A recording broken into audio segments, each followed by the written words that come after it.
Hello. So I'm Jonathan, and for now, I'll do my week one reflection on the lecture issues in e-learning.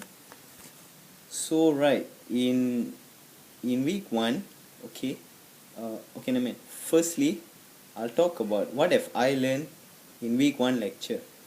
Okay, so the first thing that I learned is what is learning. So to me, learning is a change in behavior. So I believe that when you do show some changes in behavior, therefore it proves that you are learning. Okay, and the second thing I learned is about the learning preferences that I and my friends have. Okay, like for example, during we did a presentation in class. Some of us prefer like learning alone, some of us prefer learning in group, some use visual, whereas some prefer other methods.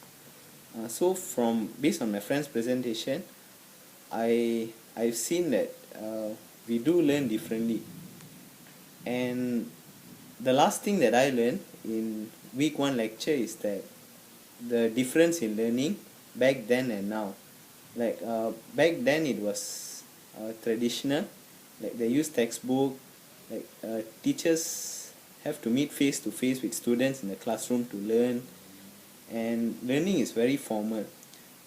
As for the learning now, which is known as the modern way of learning, you like have a lot of collaboration among students. The class is informal, and sometimes we also learn online. Yeah, e-learning. um, okay, and second thing I'm going to talk about is the thing or things that I'm unsure about for lecture 1. For now I would say that I'm pretty okay with the content, and there's none of the things that I'm unsure of. Okay, and now I would like to skip to the third part, which is how lecture 1 or the lesson in lecture 1 will help me in my teaching and learning as a future teacher.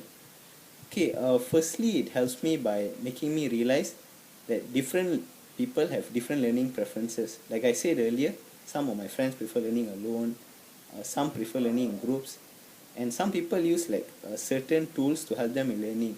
Like for me, I learned that I use mind map a lot. I use mnemonics, note taking and other stuff, whereas some of my other friends like prefer video. Some of them prefer like searching through the content online and so on. So with this, okay, it'll make me understand that my students too have different ways of learning. So therefore i I must be able to understand that and like pace my lesson accordingly so that I can suit their different learning preferences. Okay, the next thing is that the lesson today, I mean the lesson in lecture 1, helped me be aware of how learning was back then and now. So I know that we are not old school anymore, so therefore I have to employ like new methods of teaching, like the use of technology, collaboration, and so on. So I'll take all the new aspects of modern learning, which is the learning right now, and try my best to use it in my classroom. And also, not to mention, I'll also use technology in the classroom to cater to modern learning. So yeah, that's all my reflection for now. Thank you.